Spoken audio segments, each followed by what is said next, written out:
আমাদের বিধানসভায় রিপ্রেজেন্টেশন কি আছে, কত যে যে যে পার্সেন্টেজ আমাদের রাজ্যে মুসলিমদের সংখ্যা আছে সেই পরিমাণে কি বিধায়ক আছে, সেই পরিমাণে কি লোকসভায় আমরা সাংসদ দেখতে পাই না।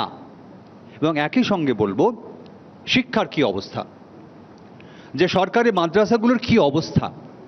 কিন্তু দেখুন ভোটের সময় কিন্তু এই মুসলিমদের ভোটটা সুমন এক্ষুনি একদম অঙ্ক করে বুঝিয়ে দিয়েছে মুসলিমদের ভোটটা কতটা জরুরি।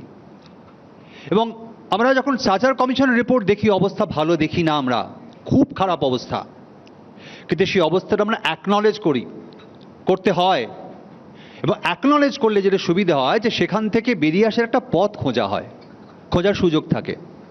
কিন্তু আমি যদি অ্যাকনলেজ না করি, আমি যদি বারবার বলি আমার এখানে সবাই ভালো আছে, তার কোনো চিত্র না থাকে, কোনো পরিসংখ্যান না থাকে, কোনো ডেটা না থাকে, কোনো আরটিআইতে কোনো ইনফরমেশন না পাওয়া যায়, তাহলে বুঝতে হবে ডাল মে কুছ কালা হ্যায়।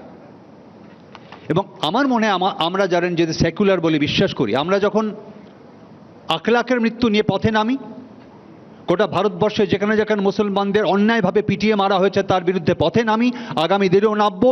একইভাবে আমরা শামসেরগঞ্জ, বাংলাদেশে দীপু দাস, চন্দন দাস, যেখানে যেখানে আমার আমি আলাদা করে হিন্দু মুসলিম বলবো না, যেখানে যেখানে মানুষ খুন করা হয়েছে সেটা হিন্দু হোক মুসলমান হোক, তার বিরুদ্ধে একইভাবে আমাদের পথে নামতে হবে এবং নামা উচিত।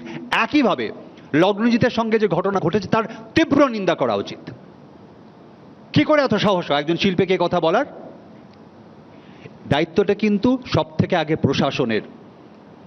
তাকে ওখানে এমন দৃষ্টান্ত তৈরি করতে হবে যাতে আর কোনো অনুষ্ঠানে কোনো শিল্পীর সঙ্গে এই আচরণ করার স্বাধীনতা, ক্ষমতা, সাহস কেউ না দেখায়। সেটা যে কোনো ধর্মের যে কোনো মানুষের শিল্পী হতে পারেন, তার চয়েস তিনি কি করবেন কি করবেন না। অথচ এই সংখ্যালঘুদের আমরা বারবার করে তাদের ভোটে কি বাংলাদেশে কি আমাদের রাজ্যে যখন আমরা ব্যবহার করি, আমরা কিন্তু প্রশ্ন করতে ভুলে যাই আসলে তাদের জন্য আমরা কি করছি। কেন ভুলে যাই?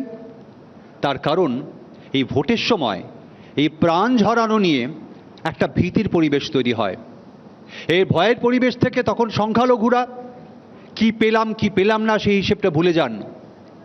তারা তখন গোষ্ঠীবদ্ধ হতে চান, জোটবদ্ধ হতে চান। পৃথিবীর যে কোনো সংখ্যালঘুর একই চরিত্র, আমিও তাই করতাম।